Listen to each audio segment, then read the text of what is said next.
नीतीश कुमार की रणनीति और राजनीति समझना बहुत मुश्किल है। आप पिछले 2 महीने से देख रहे होंगे, लगातार आनंद मोहन एपिसोड चल रहा था और इस एपिसोड को लेकर के कई तरह की बातें कही जा रही थी।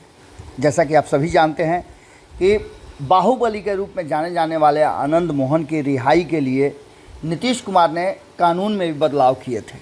अब बिहार के बाहुबली नेता कहे जाने वाले पूर्व सांसद आनंद मोहन को लेकर के कई बातें चल रही थी। इसके साथ साथ ये भी चल रहा था कि पार्टी के भीतर ही बहुत सारा झमेला है, कई गुटबाजी हो गई है।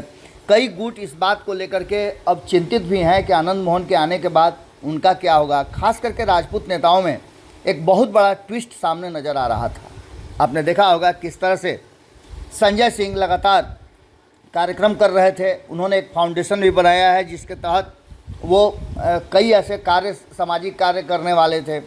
इन सारी बातों को लेकर के अभी चर्चा चल ही रही थी। आपको याद होगा कि जनता दल यूनाइटेड के भीतर भी किस तरह की बातें चल रही थी, कई गुट बन गए थे और इसमें से नीतीश कुमार के इशारे पर राजपूतों समाज को लेकर के 3 कमेटियां बनाई गई थी जो लगातार बिहार में भ्रमण कर रही थी। लेकिन इसी बीच में आनंद मोहन का एपिसोड आता है और उसके बाद से पार्टी में खलबली मच जाती है। अब जबकि आनंद मोहन ने एक बयान दिया है, उन्होंने इस बयान में ऐसी बातें कही है जो कहीं ना कहीं इशारा कर रहा है कि आखिर आनंद मोहन जाएंगे किधर। आनंद मोहन को लेकर के ये कहा जा रहा था कि नीतीश कुमार से मुलाकात के बाद आनंद मोहन अब जदयू को ज्वाइन करेंगे। हालांकि ललन सिंह की इजाज़त लगभग तय हो चुकी थी कि वो आनंद मोहन को अपनी पार्टी में लाएंगे और राजपूत समाज के वोट बैंक पर उनकी नज़र भी है। लेकिन इन सारी बातों के साथ जबकि नीतीश कुमार का भी कार्यक्रम तय हो गया कि वो आनंद मोहन के गांव जाएंगे, उनके घर के लोगों से उनके बहू का आशीर्वाद देंगे, ये सारी बातें चल ही रही थी कि इसी बीच में एक बड़ी बात सामने आ गई। कहा यह जा रहा था कि राष्ट्रीय जनता दल से उनकी नाराज़गी है। तो वहीं इस बात को लेकर के हम भी आपको लगातार बता रहे थे कि कहीं ना कहीं इसमें कोई ना कोई चेंजेस तो है, कोई ना कोई ट्विस्ट ज़रूर है जिसको लेकर के अभी तक चीज़ें स्पष्ट नहीं हुई है। नीतीश कुमार इतना आसानी से कोई भी फैसला नहीं करते हैं।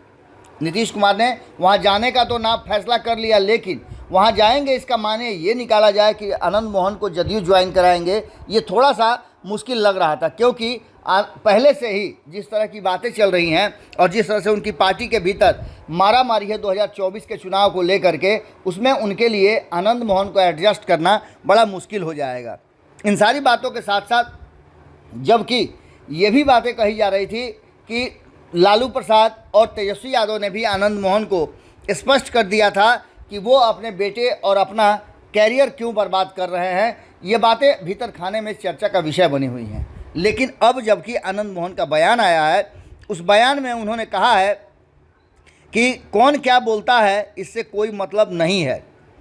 फिटकिरी झा यानी आप मनोज झा को समझ लीजिए, उन्होंने कहा है कि बयान बेवजह था। मुख्यमंत्री के उनके गांव आने के सवाल पर आनंद मोहन ने कहा कि वहां स्वतंत्रता सेनानी की प्रतिमा का अनावरण करने जा रहे हैं, इसके वजह से कोई अर्थ नहीं निकाला जाना चाहिए।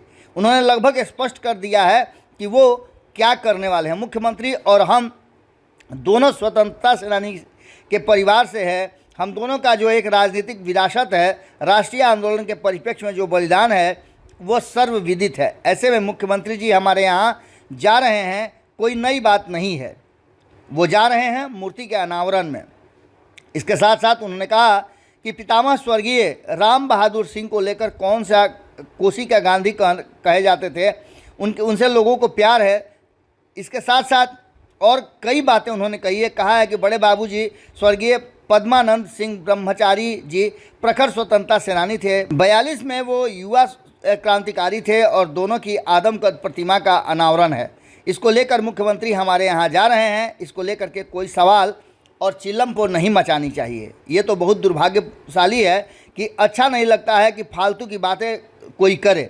इसके साथ साथ उन्होंने एक बहुत ही महत्वपूर्ण बात जो कही है वो ये है कि उन्होंने राजद सुप्रीमो लालू प्रसाद यादव को बड़े भाई मानते हुए उनके द्वारा कुछ भी बोलने पर उसका जवाब नहीं देने की बात कही है। पूर्व सांसद आनंद मोहन ने शिवहर में कहा कि लालू प्रसाद यादव की विचारधारा को मजबूत करने में हम लगे हुए हैं, बाकी अन्य लोगों की बातों का जवाब देना आनंद मोहन का काम नहीं है। इसके मायने क्या निकाले जाएं आप अच्छी तरह से समझ सकते हैं।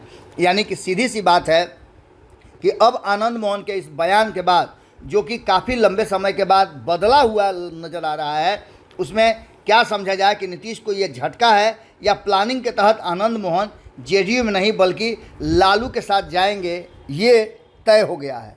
अब इसका मायने निकालने से पहले आप इतना ज़रूर सोच लीजिएगा कि नीतीश कुमार की रणनीति और राजनीति समझना आसान नहीं है। अगर ये वीडियो पसंद आई और वह बिहार के राजनीति और बिहारियत से सरोकार रखेनी तो सब्सक्राइब बटन दबा के चैनल के सब्सक्राइब कर ली। ओजे एगो घंटी बा, ओकरा बटन दबा देला से कुल सटीक और मारक खबर रुआ मुफ्त में मिल जाई। अगर रुआ पत्रकारिता के हमनी के नया प्रयोग में सहयोग कर चाहतानी तो ज्वाइन बटन दबा दी। पेटीएम नंबर नोट कर ली 9386816700। धन्यवाद।